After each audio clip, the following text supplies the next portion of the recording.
AI is something that all over the world is changing the way we do things.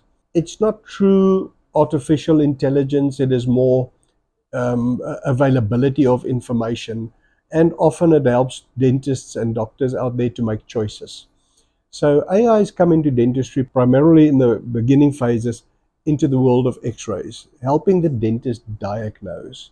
So a lot of the dentists are inexperienced, they don't know what they're really looking at an x-ray, and they often make mistakes and miss things.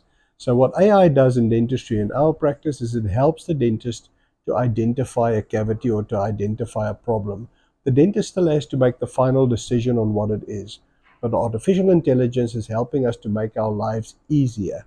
It is also in dentistry on the design side where we start building a set of teeth for a patient.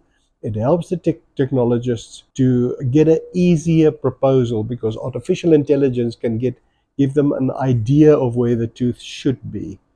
We then use that proposal and we modify that to get the final result. But at this stage, AI is still not going to replace me. There are robots out there that help us to do surgery, to help us to drill, but for now, you're stuck with me. We still have to stay. Your dentist, your choice.